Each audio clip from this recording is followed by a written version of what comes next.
ñaareelu conseil mooy ñi nekk ci situation d'examen wala boog ñi nekk ci situation ay épreuve yu aju ci école wala boog en tout cas ñu nekk jamonoy examen mooy li ma njëkkoon wax mooy ngeen góorgóorlu def li leen war mooy jàng vraiment sérieux wut àndandoo yu baax mais organiser wu def sa programme ku nekk nag moom moo xam mooy aptitude wala boog force bi nga xamante ni am nga ko mooy nga utiliser ko naam am ñoo xamante ni ñoom sont beaucoup plus mooy ci mu nga concentré pendant un bon moment na nga ci sax c'est-à-dire donc bul découragé li ma waxoon tamit mooy lu gàtt la lu tuuti moo des li gën a bari li romb nga ko lu tuuti nag mets-toi à fond tu t'organises waaye di la wax naan bul jaxase mbir yi examen nga nekk da nga war a jàng waaye bul perte temps boo xam na ci mooy nga jàpp ni damay dem ci sëriñtu ñu daal di may jox ay mbir yi may takk déedéet non du tout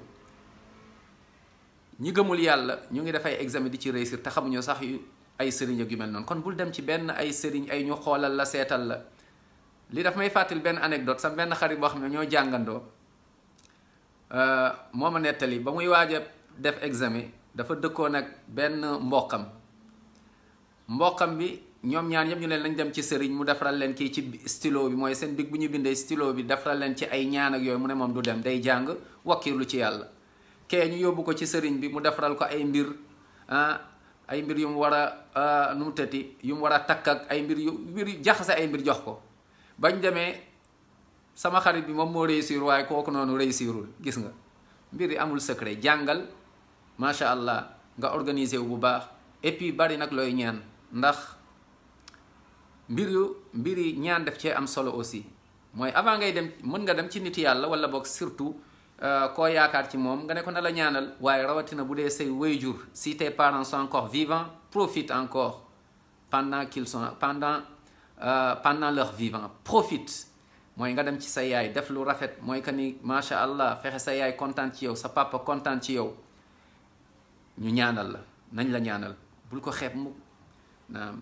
keneen koo njoot ci moom ragal yàlla te mën nga ko wax ne la ñaanal sa examen yi ndax xamuloo ci ban bouche ban gémmiñ la yàlla di macha allah di def barke di nangu ñaan yow it bul fàtte sa bopp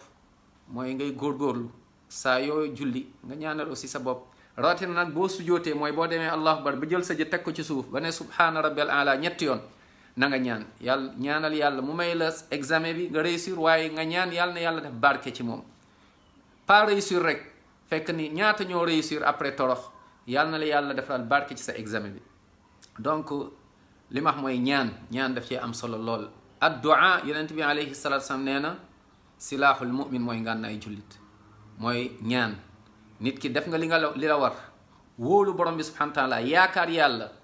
confiant aussi jullit day nekk confiant ma alhamdulilah def naa li ma war a def li ci des nag mooy que ni bàyyi naa ci loxo yàlla ñaan kon del leen ñaan bokk na ñaan yonent bi sallallahu alayhi wa sallam jàngale mooy nit ki mu nekk situation yu mel noonu bari loolu looy répété laa ilaha illa anta subhanaka inni kuntu min az-zalimin di ko répété souvent di waxaat allahumma la sahla illa ma ja'altahu sahla wa anta taj'alu al-hazana idha shi'ta sahla loolu tamit di ko répété gis nga ñaari ñaan yooyu nga bari loolu looy wax astaghfirullah di ko répété aussi lu bari astaghfirullah al-azim min kulli dhanbin wa atubu ilayh di julli ci yonent bi sallallahu alayhi wa sallam lu bari gis nga ñeenti nga boole kook ñaan di julli di ñaan yàlla dina nangu insha allah taala yàlla na yàlla may leen examen mu nekk lu gën ci yéen fi dunya wal axira yàlla na yàlla taxaw leen sutural leen ngeen réussir ak jàmm amin ya rab